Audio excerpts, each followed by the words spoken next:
ಲೋಕಾಯುಕ್ತರ ಪದಚ್ಯುತಿಗೆ ಹೆಚ್ಚಿದ ಒತ್ತಡ. ಚರ್ಚೆಗೆ ಅವಕಾಶ ನೀಡುವಂತೆ ಸದನದಲ್ಲಿ ಬಿಜೆಪಿ ಜೆಡಿಎಸ್ ಒತ್ತಾಯ. ಈ ವಿಷಯದಲ್ಲಿ ಬಹಳ ಎಚ್ಚರಿಕೆಯ ಹೆಜ್ಜೆ ನೀಡಬೇಕಿದೆ. ಅಲ್ಲಿಯವರೆಗೆ ಸುಮ್ಮನಿರಿ ಎಂದ ಸ್ಪೀಕರ್.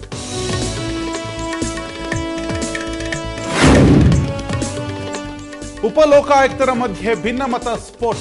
ನನ್ನ ವ್ಯಾಪ್ತಿಗೆ ಬರುವ ಎಲ್ಲಾ ಪ್ರಕರಣದ ಮಾಹಿತಿ ಕೊಟ್ಟಿದ್ದೇನೆ, ಆದರೆ ಸುಭಾಷ್ ಬಿ ಆಡಿ ವ್ಯಾಪ್ತಿಯ ಮಾಹಿತಿ ಏಕೆ ನನಗೆ ನೀಡಿಲ್ಲ? ಉಪಲೋಕಾಯುಕ್ತ ಮಜಗೆ ಪ್ರಶ್ನೆ.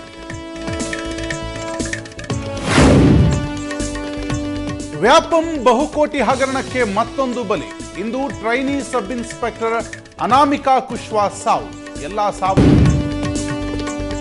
ಇನ್ನೂ ಪ್ರಾರಂಭವಾಗಿಲ್ವಂತೆ ಸಕ್ಕರೆ ಕಾರ್ಖಾನೆ. ಆಲೆಮನೆ ಮಾಲೀಕರಿಂದ ಸಿಕ್ತಿಲ್ವಂತೆ ಬೆಂಬಲ ಬೆಲೆ. ಮಂಡ್ಯದಲ್ಲಿ ಕಟಾವಿಗೆ ಬಂದ ಕಬ್ಬು ಬೆಳೆಯನ್ನ ಉಳುಮೆ ಮಾಡಿ ಹಾಳು ಮಾಡಿದ ರೈತ.